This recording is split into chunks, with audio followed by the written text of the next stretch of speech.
welcome to LOA Today. I'm Walt Thiessen. With me today are Louis D'Souza and Anne-Marie Young. This is your Daily Dose of Happy. We are so happy you decided to join us today. Doing something we don't do very often around here. Not that we don't have fun with every show, because we do have fun with every show, but every once in a while we get a guest where it's even more fun than fun, even more enjoyable, even higher energy than normal. And so we just say, well, why don't you just come back? And this one said yes. So Crystal, hi, welcome back. I mean, it's been a month, 5 weeks since we last saw you, but how you Something doing? like that. I'm doing great. Yeah, I've really been looking forward to this. I really felt like I connected with y'all's vibes. So I'm glad to be here. We like to be high vibe around here. Yeah. Yes, me too. Sometimes it vibrates so high that technology goes wacky, but we're counting on that not happening today. Today's going to be a nice, clean technology day. Awesome. But let me check in with my friends over in the UK. First of all, I guess you guys have now shifted over to the daylight savings like we did a couple weeks ago. So we're all kind of like on the same wavelength. It's 9 p.m. again, yeah. Yeah, okay. So it's normal. Yeah, which is, It's normal, it's LOA Today normal is what it is. And Louis, you changed your background. You're changing it every week. Yeah. Is it like the slide of the week? I mean, what is it? Well, yeah, that's the Austrian Alps where I go to every Christmas. So, you know. Okay. All right. Well, yeah, it's beautiful. The view from my bedroom window when I wake up in the morning. Oh, yeah, that's tough. Well, it's tough. Somebody has to enjoy it, you know. So I don't know exactly where we're going to go with this today, because we pretty much covered your story last time, Crystal. But I don't know. I'm just going to kind of go with a wild question here to get the thing started, and then we'll just see where it goes. My wild question is, what's been going on in the 5 weeks since we talked? I mean, is there anything that has jumped out? Because what often happens, somebody appears on the show. We have a great visit. We talk about some really cool stuff. And then often a few weeks into the period after that, something shifts. And it's usually something we can tie back to the show. So I'm just wondering, is there anything that's happened that you can kind of tie back to the last time you were on the show? Well, I kind of have been in an interesting season of reflection. You know, I've been doing spiritual work, if you will, for many, many, many years. And I've kind of just been hanging back a little bit and checking out what's happening with the field of spirituality. And you can almost say these days we can call it an industry of spirituality. Back when I came out, like I've had a YouTube for over a decade, and I've been online since the 90s doing readings and things like that. Back when I came out, the field was a bit different, a bit more authentic, if you will. And I kind of consider myself a little of an innovator. You know, I started a community several years ago. I've been doing online courses. I've been kind of offering what I'm so passionate about for a long, long time. But as the industry and the field kind of develops, I'm hanging back and wondering, am I really in alignment with this anymore? Ooh. It seems to me that there's a lot of what I would call performative spirituality happening in this space. A lot of people and gurus who I just feel like I can't connect to them. So I've been asking the question in my heart, like, how do I really connect to people in a way that they can feel? As another spiritual person, as somebody who has been teaching for many years, like, how do I make myself accessible in a real way and differentiate myself maybe from some of what I see happening in this space? That's been my mindset, my mind space for the last few weeks. And some interesting things have been happening because, of course, whenever we ask the universe to show us what is possible, the universe will do exactly that. So there's been a lot of interesting things happening, serendipitous things for me. It's, among other things, it sounds like you coined a word. It's a word I've never heard before, performative. So I like that one, Okay, yes. I mean, we'll credit Crystal Ann with that one because it's a really good word. Yeah. So what does that mean to you when you said you're seeing it more performative type stuff out there? What does that mean to you? Talking points, affirmations, but not a lot of real world experience. If you go up on Instagram, you see a lot of folks kind of dancing around and filters and just this kind of false projection of themselves that I mean, as spiritual people or people who are attuned to energy, I feel like we can sniff that out right away when somebody's not being authentic. And when you are motivated by monetization as opposed to just authentically shining your light, it's pretty easy to spot if you're an intuitive person. And I just see a proliferation of this. And to me, spirituality is the most compelling and transformative when it's human, when it speaks to us in our human condition. And so my question for myself is like, how am I going to show up a little differently in this space? Because I feel like people really need encouragement, hope, love. They really need a message of what's possible right now more than ever. But it feels like there's just a lot of strange voices out here in the wilderness. And I'm trying to see where I fit into all of that these days. Alicia in the live stream answered your question by saying you sneak in the back door, which is an interesting way of looking at it. I love that. I love that. Yes. But also, when you mentioned Instagram, I thought to myself, well, I mean, isn't that kind of what Instagram is? Yes. There isn't a whole lot of authenticity on Instagram. It's more Correct. like it's facades and personas, and I mean, And that's the way the culture is going predominantly. This you've got TikTok, you've got just these projections of authenticity that are not authentic. It's such a weird paradox. It's such an interesting time to be alive. it is. Yeah. Yes. Technology can't live with it, can't live without it. I mean, it's just Thank you. one of those things, right? Yes. I don't know. I personally think that the whole secret is something you probably already do. I imagine you do, because I can't imagine you doing anything else. But you deal with it just by continuing to be authentic. I mean, because like you said, you don't actually have to be all that intuitive to tell the difference. Correct. Honestly, I think so. you really don't. I mean, I've never considered myself to be highly intuitive, especially compared to many of the guests that I have here on the show. But I can tell that difference pretty easily. That's not a tough call. No, it's not. It just seems strange to me that like the new potential trend is to be entirely human and flawed, is to be entirely like, or putting your brokenness on display or sharing those parts of you that will allow somebody else to relate to you because they're in the same kind of a condition. We just don't have enough people, I think, showing that part of themselves. So I'm trying to determine for myself how I want to show up and do that in this kind of new chapter of my life. And at the same time, it's always the way when I kind of hang back and look at the screen of life and kind of go quiet, that's when spirit really starts talking. And like all these ideas and like channeling that's been coming through in all of these different areas, angels, things of that nature. It gets really dynamic when I get really quiet. So that's been happening too for me. That's cool. That's always fun when that happens. Yes, I would agree. Right? Because I mean, that's when you can tell, like you said, that's when you know you're connected. That's when you know you're actually in alignment with that other side of you, the bigger side. Yes. The one that's what's like, whoa, it's over there. Oh my goodness, there's a big piece of me over here. Right. And it's easy to just really overly identify with the projection of this world, this illusion, if you will, and think that you're actually that. But when you go into yourself and you go quiet, be still and know that I am God, if you will. It's amazing how dynamic and evidential the world of spirit is and can become. One thing that I've noticed in my private conversations away from the show is how often I'm talking with somebody who isn't into the kind of stuff we're into here at all. Very often they have perhaps a more traditional religious background, or maybe more of an agnostic, atheistic background, or something outside of the realm of what we talk about here. And yet, it's amazing to me how often the terminologies are similar in a way that they never were, say, even 20 years ago, let alone 40, 50 years ago.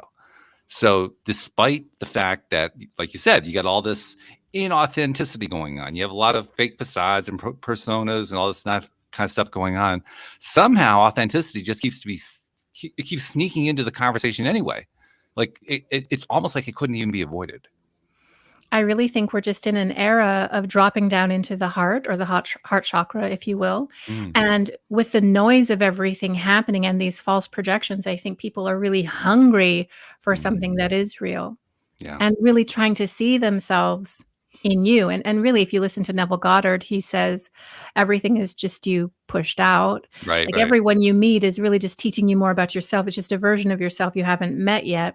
Mhm. And I think people are looking for themselves in the work that we do and in each other. And it's just like I said, it's an interesting time. But I think when we communicate from that heart space, and when we're honest in that space, whether what we're saying is easy, or if it's difficult, it's challenging, when we're communicating with the heart, people hear that every single time.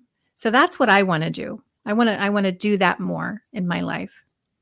And Maria, as you're listening to this, what's your take? What's the thing that's you're latching onto the most? I think it's that whole being quiet, because I certainly over the last couple of months, I saw a friend recently, and she was like, "What have you been doing?" It's like, nothing. I've just been a hermit. I've been locking myself away and just dealing with the family, and that's what I needed. It's having that quiet space, and as you have that quiet space, that's when the realizations come in, and you learn more, and you have more time to reflect. And I think, wonder if this is coming up for you on social media and Instagram is because you need to step away. You don't want to watch that. So it's being put in front of you so you can take that break. Yes, I think so.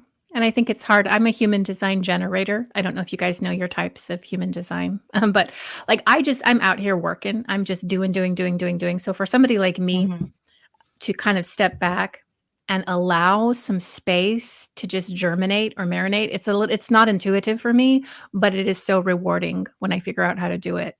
Like I said, just evidences, angels, dreams, energy, kundalini, like all of that. It's like we keep ourselves so busy in life that we don't give spirit space to like really work on us. But like when we do that, spirit always shows up every single time. It's true. It really does. In fact, I'm thinking on what I've been doing lately. I mean, I'm in the 3D world, in the real world, I'm dealing with the imminent ramp up of the gardening business because we're entering gardening season around here, and I'm not doing a whole lot. I'm sitting back, which is kind of that's a very odd experience, really, especially with this business, because this time of year is usually go nuts time. Now, part of this is because I put a lot of time and effort over the last few years in, smoothing things out, making things, as easy to handle as possible, delegating as much as possible, and so forth. And certainly that's paying off.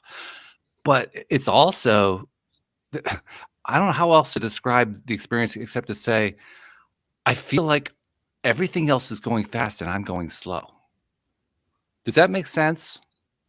Like It does. It does for me. it seems like I go out. I don't go out in the world a lot. I go out, I have certain activities that I go out for, but when I go out there, all of a sudden it looks really busy, really fast. I'm saying, whoa, where did all this come from? And then I go back home and it's just calm right back down again. Yeah. It's like I'm living in a different world when I'm outside. I don't quite get it yet. Yeah, that reminds me of the scripture that refers to spiritual people as like literal aliens. We are in this world, but we are not of it. And actually, scripture calls us peculiar people because we do differentiate ourselves because we spend the time to slow down and go into the inner world. And really, if you want to change the pacing of what's showing up in the outer projected reality, the only way you can do that is by going into this kind of quiet inner sanctum, inner world, and start tooling around in there. When we start realigning things in there, that's when things will start shifting outside. So that's like what I'm trying to really grasp the true reality. I believe that I am everything and everything is me. And if I change my concept about people, systems, nations, politics, if I change my inner concept to one of less divisiveness and more love, it actually starts showing up in my outpictured reality in relatively short order. Shifts happen, policies change, and we never connect those two things. That just one person, can actually make a huge difference if you start changing your concepts of self and others within. And that takes space and time and quiet. Imagine if more of us did it. Imagine if more of us envisioned this in our quiet time, what the world would look like. Mm-hmm. Yeah. Imagine. It will look quite different. Well, Yes. speaking of looking at the world differently, let's go to Louis because he always looks at the world differently from anybody else on the show. So you're sitting there very quietly for the last 15 minutes, Louis. It's time to chime in. What are you thinking? Oh, where to begin? There's something I love.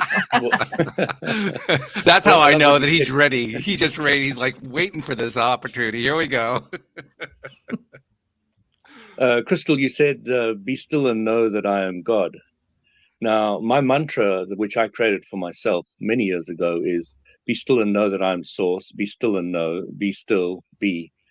Hmm. And it's interesting that you mentioned that. I was just wondering where you picked that up from.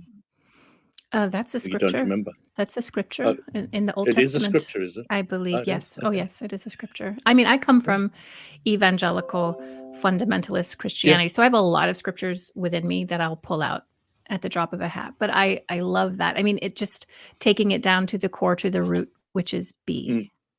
And it works very well for stilling my mind. It's exceptional. And I just want to move the camera so I can see your face again, because we've lost Anne-Marie. I've got my camera straight in my face here, which covers the screen.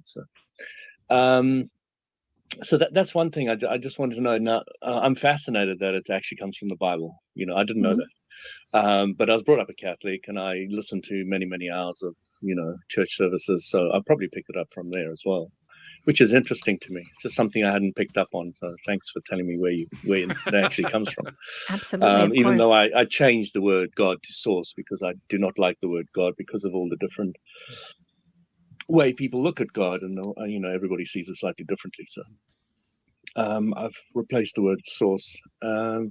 So the other thing is, you mentioned the whole authenticity thing that really strikes close to home to me, because I've always focused on being as absolutely authentic as I possibly can. It's drilled deeply into me. It's from when I was trying to understand what is life, truth, and God from a kid.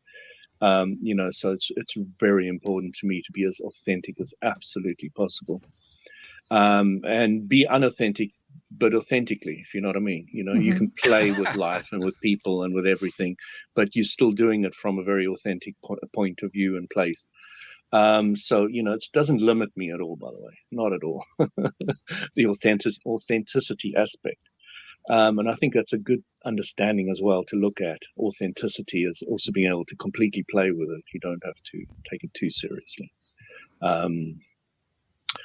The question I wanted to ask you was, you talked about, gurus and all the rest of it. Is there anybody who stands out for you, who kind of is a role model of what you think would be a brilliant place to be or focus, or that good role model or something? I would have to go with Edgar Cayce primarily, and the reason is that we have a lot in common, he and I. He started off, I think he was a Baptist. He was a literalist. He would sleep on his Bible and he'd wake up memorizing it. But he was also a very psychic person. But in his ministry of psychism, he had so much integrity. Like, he did all of his readings for presidents, for CEOs, for lowly people. He did them all for free. And what he created, he's called the father of holistic medicine. I mean, he just downloaded and channeled all these natural remedies. He cataloged and archived them. He built a hospital for people who couldn't afford treatment so that he could give them his treatments. Just a pillar of aligned spirituality. So I would probably start with him. And I would also probably count Neville Goddard as just one of those voices. And it's interesting because he used a lot of Christian terminology too. And I wouldn't really call myself a Christian. I used to be. Of course, that's my paradigm and my vocabulary, but I wouldn't really call myself that.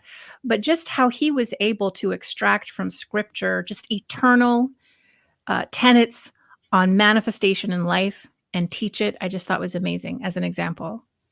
Well, he was also one who he didn't actually teach Christian teaching the way Christians do. He would take the same story and turn it into a metaphorical story. And it was a metaphor for consciousness, basically. So everything was about consciousness and how consciousness interrelates with itself and so on and so forth. So it was very, very different from which was really interesting, because I don't know why this was, but the Catholic Church at that time that he was out doing his stuff was very receptive to him. So he did most of his teaching in Catholic churches. Wild. I still don't know how he did that. I haven't figured that part out yet. It's really incredible in some very It large is cities too. incredible. Yeah. And you can still find his teaching and his actual voice on YouTube. There's so many Yeah. of like Mm. videos of Neville. And like, even if you're not listening super close to what he's saying, if you're just allowing yourself to be energetically present with his words, you will receive downloads and activations just from him speaking. That's how connected he Mhm. was. And I totally agree with you, Walt. Like, he blew my mind when he described the story of Jacob and Esau and Isaac. And I had always wondered about that particular story. I won't go into it, but he just had such a different interpretation of Completely different. a completely different interpretation of it. And I was just like, whoa, the idea that I could take some of these stories that I grew up on and really see them with spiritual eyes was just, it was a game changer for me, for sure. Neville. In fact, I have to say the one thing that's confusing about Neville is that just about everything for him is consciousness. So God is consciousness, and Jesus is consciousness, and the Holy Spirit is consciousness. And it's like, well, wait a minute, what is in consciousness? Indeed. Maybe it all is. Maybe it all is, yeah. Right. But that's the kind of path he gets you on with all the stuff that he talks about. And it takes some getting used to, because it's not like he gives you a glossary, right? I mean, you have to figure it out. And you have to listen, and you have to listen carefully and grasp over. Now, he does give you little clues here or there. So if you listen for the clues and you read very carefully in what he wrote and really parse it to understand what was he actually trying to tell me at that point, then you start to piece it together. Then you start to realize, oh, this is really, really different from what I learned. Because, Walt, you did lots of podcasts on with, who was it again? Cindy actually did most of them. Cindy Chavez, yeah. With Neville Goddard. Yeah, we did almost all the Neville Goddard books from cover to cover. Wow. I got to go back and listen to that. Really? It was fun. I was glad that Cindy was doing it with me, because she has such a broad range of understanding about the various religions, and it really helped a lot. But yeah, it was that was quite a journey that we were on, just exploring all that stuff. I bet. And the one thing that probably shocked me more than anything else, I don't know why it shocked me, because this happens so often with so many teachings in this field, but it was almost like every single book was a repeat of the last book. Mm-hmm. It was the same messages over and over and over again, just told a little bit differently every time. Mm-hmm. Doesn't that sound like Abraham Hicks? Well, kind of. Yeah, it does. Yeah, it does. Yeah. But that repetition aids in the embedding of the energy and the information. And, I found myself reading some of Neville, especially when he's getting into like the Christian terminology super deeply, like densely. I found myself just kind of disengaging or unhooking my thinking brain, like trying to effort my way into understanding what the heck he's talking about. And again, just really being present with the energy of it. And I'll find that maybe I didn't intelligently understand it in that moment or on that day, but like 3 days later, something's starting to unfold, and I'm starting to see, I integrated some of that, and now I can make some connections that I didn't make. And this is what I'm talking about with regard to downloads and attunements that you receive just listening to his voice, or just reading the words. And a feeling is the secret. 33 pages that'll change your whole life if you read it. I read that for people every single year. We do it every year, and every single year it shifts something in me. Because you always see something new, something you didn't notice last time around. Yes. Yep. So, Crystal, I wanted to take it to another level here. Do you have any living people, mentors that you admire? I mean, I would say mundane people that are in my life that are profound teachers to me, people that you wouldn't know. I mean, I look up to different aspects or characteristics of great teachers. There's something in Abraham Hicks, there's something in Tony Robbins, there's something in Sadhguru. There's all these different voices that I very, very much like. But I mean, I think it's just the normal people that I meet when I'm walking down the street. These are the people that I meet each day that teach me the most, probably because I see myself in them. But it's only after cultivating the ability to look for myself in other people, which is an intention, right? I have to have the awareness of that in order to be able to learn from these folks. I'll tell you an experience I had. I've mentioned it once before on the show, but I was going through spiritual changes at that stage, and I was just walking in a shopping center in a mall, And I just saw different people, and I saw that I was then. I saw I was a fat lady. I saw I was a little boy, and I saw as the teenage girl. I saw, and I was literally laughing. I was falling on the floor laughing. I just couldn't believe I could actually see that I was them. And it was the weirdest experience I've ever experienced. One of the weirdest. It was just really mind-blowing, the clarity that I knew that I was them, and that they were a perfect mirror for me. And more than that, it was really I was them. It When was you're like talking about we were that, all one and kind of experience, but in a mall, fully conscious, wandering around, and just really wanting to laugh my head off. I was, holding my stomach on the floor. I couldn't do anything else. But it was really weird because I could actually see I was them. Yeah. when you're talking about that, I'm reminded of an old Beatles lyric that used to confuse the heck out of me, and now I look at it and say, "Well, yeah, of course." But it's the lyric from "I Am the Walrus." Mm-hmm. I am he, as you are me, as we are all together. Yep. Now, I used to focus on that when I was young, and I'd say, "What the heck were they smoking?" Now you get it. Now I get it. Now it's so crystal clear. It's obvious. How could I have not gotten it then? It's part of what I asked. Crystal clear. Crystal clear. Yeah. Let me ask you That this. Oh, sorry. No, I was just Go going to say that absolutely blew my mind when I first heard that, and I just couldn't get it. And obviously, you come to around, but I was like, how can I be them? How can everybody be me? I was, what? And then your consciousness starts to shift and And then kind you're of like, oh, rise, and then you're like, oh, I get that completely. it. And it's Yeah. true.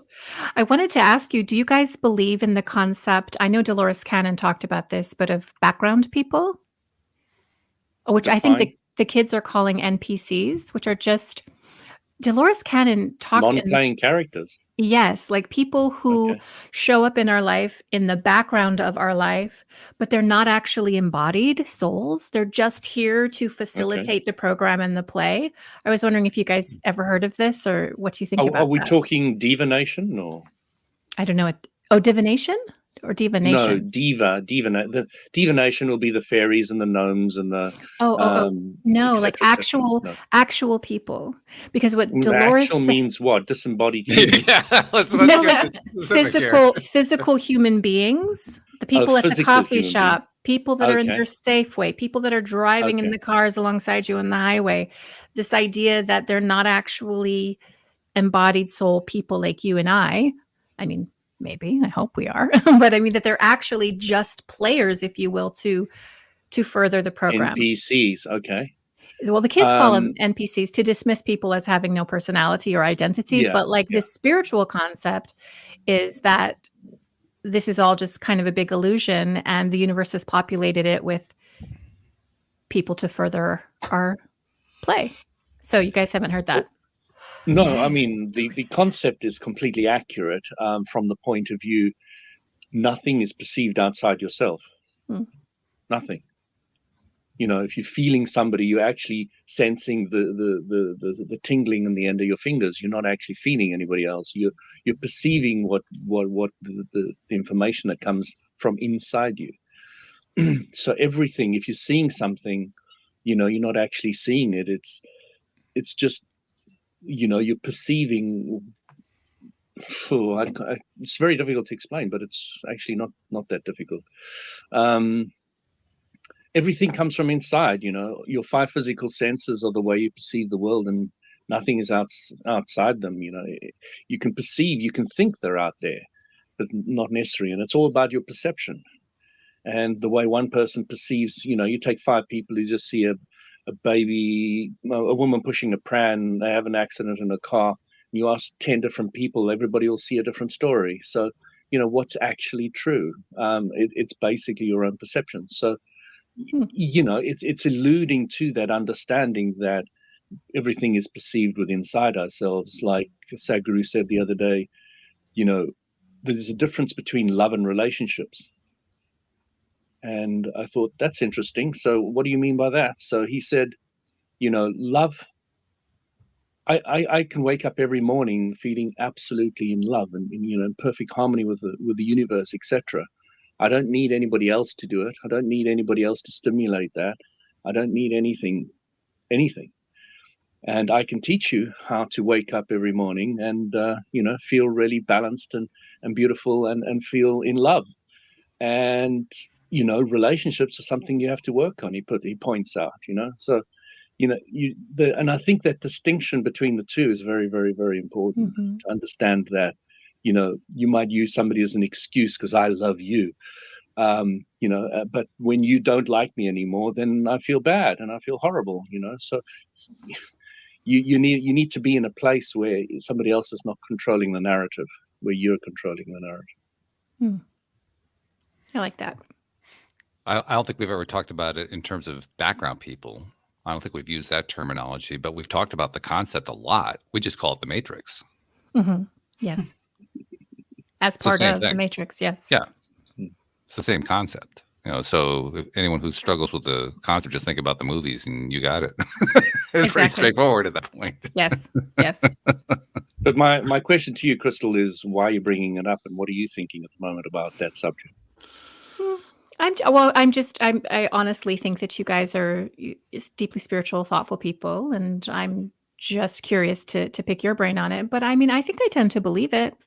I think I tend to, and I think I feel it as well. When I connect into what's happening in the landscape of my life, that there are just folks or people, they're physical people, but that are not fully present, either because some kind of a degradation has taken place during their lifetime, or they never really were. And so, and which kind of just speaks to, again, this projected reality that we're always taking in. How much of it is even real in the first place? You don't really know until you go in and check with yourself. But I think a lot of it's not real. Well, here's an interesting question then. If everything is, how am I going to say this? If everything originates from source energy, and everything is source energy, if everything is actually, to kind of borrow from the Neville phrase, source energy pushed out, or to use the Abraham Hicks phrase, everything is an extension of source energy. If that's the case, then is it really possible for any of it to be inauthentic? No. I don't think so. So now I have to go back to what's the definition of a background person. Well, yes. But I mean, yeah. I mean, just as a tree is real, it doesn't necessarily impact my life necessarily, but it is a real thing. But I mean, is it intelligent in its consciousness? I mean, yes, it is. I think so. But I just think that this idea that there's projections from the Maya or the Matrix, and that people get so lost in interacting with the projection, and they misidentify who it is that they are by thinking that they're a part of the projection, when so much of that is not real or spiritually intelligent. And we come into this life knowing it's like this, that inherently within the Matrix, we're going to lose ourselves, contract amnesia, and have to remember who we are in order to overcome it. That whole theory is, that's not a theory, I believe it. That whole reality is so interesting to me. And the amount of time people waste getting lost doing loops in the illusion. Is it wasted? Well, see, now we got to zoom up. Now we're going meta. Now we're zooming from 3D up to 5D. Nothing is wasted. Nothing is lost. But as a soul, you came here to do certain things, right? And I believe you wrote it down in your blueprint. You said, I've got to do this thing. I'm going to come here to meet this person. I'm going to have this type of a purpose. And so you did come here to do specific things as a soul. But from a meta level, yeah, of course, nothing is wasted. Yeah, my favorite way of expressing it is when I think about having come to this 3D world with a degree of intention, the phrase that always comes to my mind is, what was I thinking? Me too. Me too. And Alicia knows this. I know Alicia, and she loves the Beatles, by the way. But so do I. I think when I pass and I finally cross, and I don't know why this is, because I remember when my mom crossed, she said, I don't want to come back. I'm not coming back to this insane asylum. But then here she is en route doing exactly that. I think to myself, like, I'm at least give me a few hundred years off. I mean, get yourself together, humanity. Okay, I'll come back when things are a little different. But for whatever reason, as a soul, I feel like once we get over there and we acclimate and we do whatever we do, we always want to come back here. Why? Because life is beautiful. It is. Love is beautiful. Food is wonderful. Sex is gorgeous. There's so many beautiful things about life, and manifestation in a delayed system is also interesting. Like, what can I manifest over time in this space? That's probably why. That's true. So there's a few things I wanted to bring up with relation to all this. Number one is how Abraham Hicks would put it. Abraham Hicks would say that we are non-physical before we come to this physical time-space reality. We decide to come to this time-space reality because source is default is expansion. And to expand, we need to come into a contrasting universe. And in the contrasting universe, when you know what you don't want, you have a better idea what you do want, and you expand. And you don't only expand yourself, but you expand the entire source energy. That's one way of looking at it. And another way of looking at it is, if somebody said to me, Louis, what do you think is heaven? I say, I don't know. They say, Louis, what do you think of hell? I don't know. Where's God? I don't know. It's not up there because the world's turning. And if it was up there at nighttime, it must be down there. It's a great 3D explanation. I love that one. Now, the thing I'm trying to point out with this understanding is I've come to an understanding now and a clarity that I don't talk about things I don't know about. I don't have any personal experience about. I'll literally say I don't know. And in saying you don't know, there's an incredible openness and a freedom and allowing anything to be. But a lot of people are not able to say I don't know. And they don't really fully understand the power of I don't know. And if everybody said I don't know, then there wouldn't be the conflict between religions, would there? You know, one God versus another God versus another God. Everybody said I don't really know. We could all be happy. You know? Yeah. So those are two things I just wanted to bring in. I love that. And No, I think it's go I think ahead. it's powerful as well to say that you don't know. And it also creates a space of possibility, like, well, what can I know? Exactly. What's available right now for me to know? Because if you're always claiming that you know or that you have all the knowledge, like, what can you really learn? How can you really shift and how can you change? But when you admit it and you open yourself up and receive, that's when things start to get interesting. Yes. Yeah. Gives you the opportunity to explore it further, doesn't it? Yes. And to be challenged by it too. Because what we're talking about is what happens when you get different perspectives. And sometimes those perspectives you don't necessarily like. But boy, you can learn. Often. Do you know when I say to my children, when they ask me certain questions and I say I don't know, they have respect for that. And I think the youth really respect that answer. I think there's too many people who are going out there stating they're an authority on this, that, and the other. And really, they don't know. And the kids can sense it a mile away, you know what I mean? That intuitiveness that they've got, you know, and their bullshit monitors, as they might want to call them, you know, they really know. And you've got to be really honest. And that honesty will bring you a lot of freedom. I agree. I was on a different podcast recently, and I was talking about my experiences with spirits and guides and things of this nature. And he was different than I expected going on the podcast. He had a lot that he wanted to challenge me on, which I was perfectly fine with. But he ultimately asked me, how willing are you to capitulate that maybe that didn't happen? And that maybe that's just a function of your neurology, like, or maybe that you're not right about that. And I thought about it and I said, 50%. And he's like, that's actually a lot. And I'm like, well, but I mean, I can't be so sure. And I can't also experience a spiritual evidence or phenomena and be so excited to label it so as to judge it and tell you what I can't be that sure about anything. So, I mean, I have to be willing to admit that I don't know everything. I mean, especially in this particular experience in 3D reality, we just don't know. I've had experiences. I've had gnosis, if you will. I've had encounters. But did I have them with something other than me? Is anything other than me? Who knows, right? So Yeah, I know when have the you ever kids read ask any me. of? Sorry, Sorry, I Anne-Marie, was go just going ahead. to say when the kids ask me and I don't know, or they ask me, is so and so real? I can just go, I can tell you what I believe.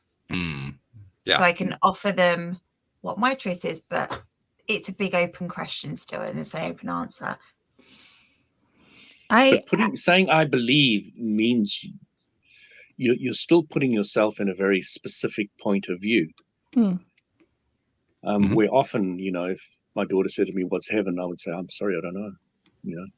So, if somebody says to me these days, "Tell me about your out-of-body experiences," and I'll say, "Well, I don't know if I want to call them an out-of-body experience, but I will tell you verbatim what I experienced, and you can make up your mind or how you want to label it." And that's what I do these days. So, I'm very careful about answering these questions these days, just being extremely honest with myself and letting anybody else make whatever deductions they want out of it, because everybody's intelligent enough, most people are intelligent enough to make a decision about what anybody's saying to them. So, right. I think, go ahead. Yeah. I'm sorry. I just think it's so important just to say it as it experienced it, because I've had so many different experiences, and literally I don't know which one's out of body, which one's this dimension, which one's that. I had no clue. I really don't. But in the old days, I used to label them. I used to have a very clear idea where they were and where they weren't. But now that I've become really honest with myself, I don't really know. And my idea is now, as I've mentioned many times on the show, but the human body is a vibrational interpreting machine. I don't know if I mentioned this to you last time, but so your fingers can feel different textures, which are different vibrations. Your eyes can see different colors, which are different vibrations. Your ears can hear different sounds, which are different vibrations. So the physical body is a vibrational interpreting machine. And if you like a radio, one of those old radios where you tune into different stations, if you tune into a different vibration, you can perceive different things. You can see auras, you can do this, you can do that, you can do the other, you can leave your body, etc., etc. So learning to change your point of view by turning the dial is what a lot of people are experiencing with the psychics and the mystics and the this and the that and the spiritual experiences, that you're tuning into source energy is the oneness experience, etc. So have you read any of Carlos Castaneda's books? No. Don Juan. Yeah, Don Juan. That one, Teachings of John Juan, many years ago. Yeah, but none of the other ones.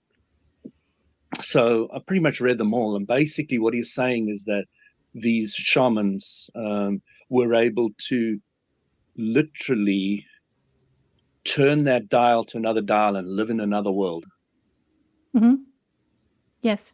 Completely, physically, just completely move into another world and then move back again if they want.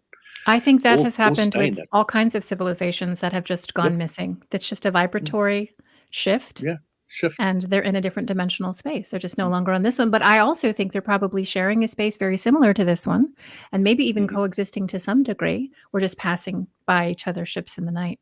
I think the older I get, the more I wonder how many of these spiritual evidences, whether it's hearing a voice, a knock on the wall, seeing a spirit, cupboard doors opening, is actually poltergeistic. And we all know what poltergeists are. They're evidences that happen in your space that are generated by you or someone in your space, usually a teenage girl who's a lot of hormones going on. And so she's causing something to happen in the space, paranormally speaking. I think encounters with angels, encounters with spirit guides, I think channeling downloads, we tend to associate this as something happening to us, but I think it's happening because of us, a lot of it. Absolutely. Yes. And you've hit the nail on the head. Yeah, we can call it the other. And I think this extends out into so many other things, like a lot of the natural disasters that are happening, a lot of the shifts that are happening in our countries. This is all poltergeistic. It's all because of us collectively and what we are out picturing, but we're just assigning belief to it and judgment to it and calling it something when it's all inside of us in the first place. I love the way you expressed it because it was so much better than what I was going to say. Seriously, it was really, really well done. I love that. Well, you know how I was just talking to a friend about this, but you know how people go out and they hunt for Bigfoot and they go out into the forest and they get their vibration up and they get their intention up and they pitch their tent. They're sitting in their tent and all of a sudden they're hearing clacks, wood knocks. They're getting rocks thrown at their tent. They don't see anything most of the time, but there's some kind of evidence happening. I think it's because of them and their heightened anxiety or their heightened expectation. Sure. And in this charged space, is there a Bigfoot or is it all you? Are there UFOs? Are there aliens? Is it all just us projecting? I think Carl Jung posited that UFOs, this was just a projection of our inner world. I think of this and I think of the idea that we are all creators. And there are whole discussions on that topic too. I won't go into that. I won't go too far down that rabbit hole. I'll just assert that yes, we're all creators. And so the question that comes up in my mind is: so what happens when you get all these creators coming into one space, a 3D space, at the same time?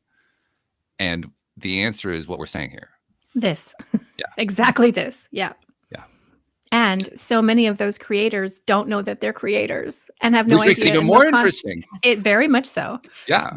I mean, I think very the wild. background people thing, I think that's where the background people concept really starts to have some sense to it. Go on. How so? Well, because like you said, people don't always know that they're creating. I think that what are often labeled as background people could very easily be described as people who aren't really conscious of what they're doing. Right. Just generating out of reaction, have no idea. Okay, let's go. Drive this car. Where's the steering wheel? I don't know. Let's go. Right. So last week I was speaking to some students and I was saying to them, when I was young, I really wanted to understand why I was here. I couldn't, study maths, history, biology, science, because nobody told me why I was here. Teach me why I'm here, then I'll learn all these things from you. No problem. So I said to them, not knowing why I'm here is like wandering around like this. Your hands over your eyes for the podcast listeners. So, well, it's also similar to the 2-year-old. It's also similar to the 2-year-old who covers his eyes and says, "You can't see me." Right. Yeah. Well, what I'm trying to point out here is the same thing about these NPCs. These NPCs are generally people who are playing with life, which is correct, but they're not really any idea why they're here. And even when I asked the students, have you ever thought about why you're here? Oh, no, never thought about that. And it's like the basics of the program. It's like the foundation of the house. Like, why haven't you got the foundation down? Otherwise the house is going to fall over. And that's where all the psychological dramas, etc., happen, because we don't know how to take care of our two most powerful faculties, our memory and our imagination. And because we don't know how to deal with that, we cut ourselves up. We go through education, which in the West teaches you to become intellectually strong and powerful. And that becomes a mental knife. Now we've got this mental knife and we go around wielding it everywhere. And we just cut up everything. And we cut ourselves up and we cut other people up. And we use this knife because we haven't learned the importance of our creativity, which is used really to focus on manifesting what we want so that we can be happy and move forward and enjoy life. Because as Abraham Hicks says, when you want something and you get it, you feel very good. When you want something and you don't get it, you feel really shitty. And it's a very basic premise and it's very obvious. But when you put it in context, it's like, oh, okay. Now I know what I got to use this thing for. I've got to be focusing where I'm going. Let's be clear about it. Let's go. So, yeah, that's just something I wanted to bring in. Well, if NPCs or background people exist and everything is just me pushed out, then they are an aspect of me, maybe those unconscious aspects of me that I am completely unaware of in the background of my awareness. And so maybe that's another way to look at these, as Alicia calls them, seat fillers of the world. These people are just sitting in the seats, right? Create non-reaction. But like this actually speaks to an aspect with it. What am I creating in my life that I am completely unaware of, right? Every day is not a good day when you're a human. Sometimes you wake up, you don't feel great. You're fighting with your husband. Your kids are just making a racket. And unless you're I know. I heard. But I mean, unless you're conscious and intentional and always minding your vibration. But like, we click out every now and again. Maybe we become the background person. Wouldn't that be interesting if they changed Totally the cliche? Change the cliche from mind your own business to mind your own vibration. Yes. Wouldn't that be interesting? Yeah, I mean, the NPCs, if you want to look at them from a different perspective, is they're in their own worlds, and they're experiencing kind of what you're experiencing. They're seeing the different vibrations, which sometimes look like humans or frogs or animals or walls or doors or whatever. So you've got a lot of them collecting together, and this is what Abraham Hicks points out. The guy said to him, Abraham, you say we can be and do and have anything we want. Why aren't we all flying around like Superman? He said, that's a very good question. So what happens is the reason why the physical universe is so great is because there's a stability to it. Because everybody who walks out of their house doesn't float upwards, because everybody believes that the earth's going to hold them down. And that universal belief of everybody creates, guess what? Gravity. So this combined thought process of all of us have created gravity. And that's why scientists can't understand what gravity is, because it's really just a thought form. And I don't know if that's true, so I'll be honest. This is something I'm making up along the way. I believe it. If that's interesting to you, I believe it totally. I think it's true. Yeah, that's your problem. That's not a problem. It's a solution. Are you kidding me? You get the point. So the interesting thing is, it said, if you want to learn to fly like Superman, Abraham Hicks is saying, is that start off by having out-of-body experiences. Play with that, because a lot of people have had that, and there's an active vibration within that which you can ride on, so that you can start having your own experiences. And then, once the first person starts flying, and the other people see it, then you'll all be flying. But there's a pivot point where you need to get that vibration up to speed so that everybody's there. And that just blew my mind. That just took me to dimensions of energy crisis and all the rest of. None of this is necessary. It's all a belief. It's all a belief. All of it. And when you start breaking that down, it starts blowing your little mind to pieces. I've lost more brain cells over that topic than anything else, to be perfectly honest. Yeah, wow. That's the way that tends to work. It's something. Special Power, one of the people listening in the live stream, made an interesting comment. I wanted to get you guys' take on it. They said, these other beings who are also contacting us, they are not created in my mind. What do you guys think? Are you sure? That's my first question. Are you sure? I mean, maybe they aren't. Maybe they are. Maybe it's all the same thing. Like, for example, when I'm having an encounter with an angel, for example, I do work with angels. I used to consider the angel as being outside of myself. And because of that, I felt like, I had to have a certain kind of deference for this angel. This angel's in a higher dimension than me. But then came the awareness, well, no, this angel is just another version of me, existing inside the field that is me, connected to me. But is it an angel? Yes. But is it also me? Yes.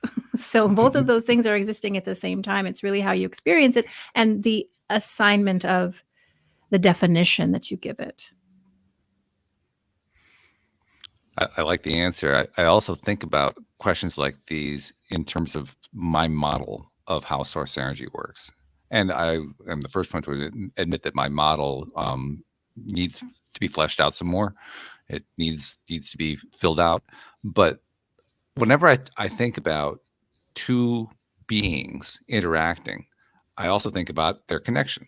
So it's almost like there was a goo, all right, like a goo that can be shaped into shapes and all of that, and the goo creates a shape of itself over here, and it creates another shape over here, and the two are looking at each other, and that there's goo in between them. So, are they individual?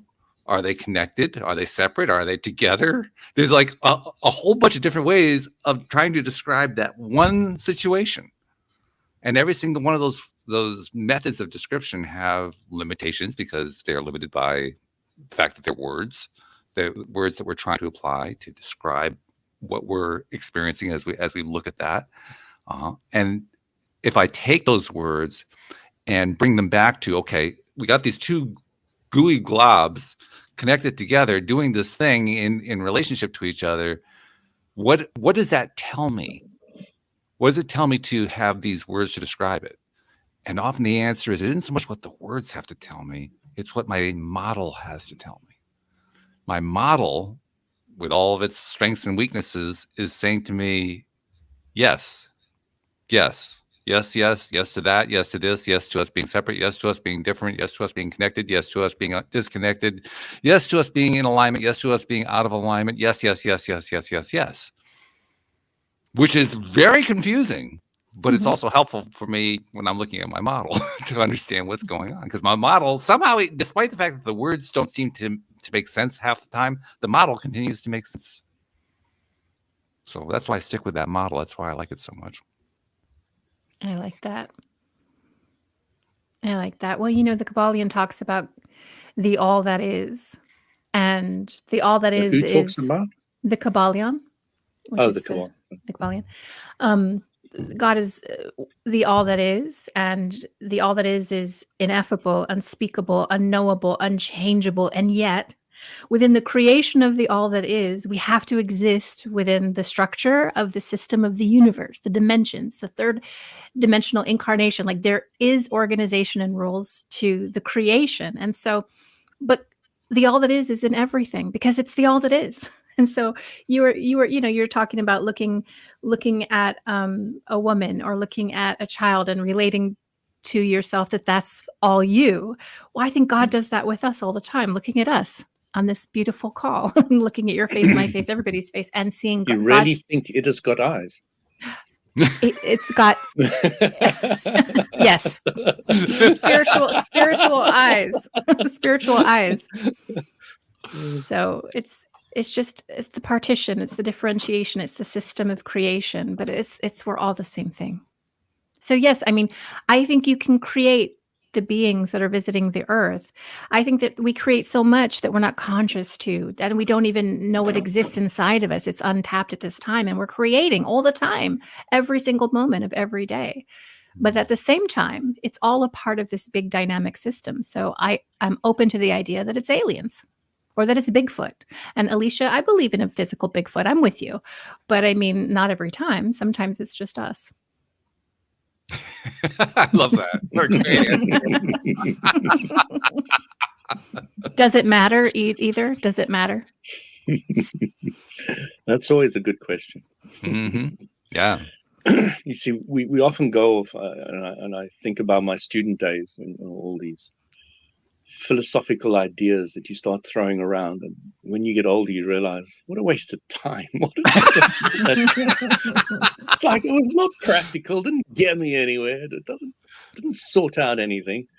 And then you really start seeing, well, this is how things are at the moment, and this is how I perceive them, and this is how I can work with what I've got, and let's make the best of that, and let's create this and let's do that. And I've got a new idea of a website that oh yeah, this is incredible. And and then you go off and you be something and do something in this world. We're constantly just talking about it and philosophizing.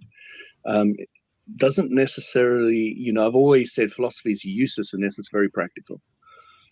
And some people consider me quite philosophical, but it's just the practical parts of it. The rest just are not interested in, because it's just psychological drama. You can just go on and on and on about so many parameters, but some of the experiences I've had, it's just like I was in the sauna the other day, and this woman was saying to me, God is, he's such a great this and does that. And I said, you mean she? I said, no, you. Why is it a he? Why is God a he? And God made male and female. Why does it have to be either? Oh, And by the time we were finished, I said, can you even, like somebody asked you, can you even, try and think of God as a she? Can you even allow yourself that opportunity? Nope, couldn't. Absolutely not. Not in the Bible. It says, game over. Yeah. And it's to me, I just want to remove the limitations of everything. And I find a lot of the religions and different beliefs out there create different focuses. Now, Sadhguru made a very interesting statement. He said, do you know why gurus say, I'm the only way? Why Jesus said, I'm the only way? He says, because to get your students following a certain path and not getting distracted by everything. They all say that. All good masters say, this is the only way. And I was like, it was a light bulb moment for me, because I was always wondering how that'll work, because I've looked at many different religions and they all say they're the only way. Right. And yet there's also the teaching of the mother duck. How does a mother duck get her ducklings to line up? Well, she starts walking. That's the whole secret. She just starts walking.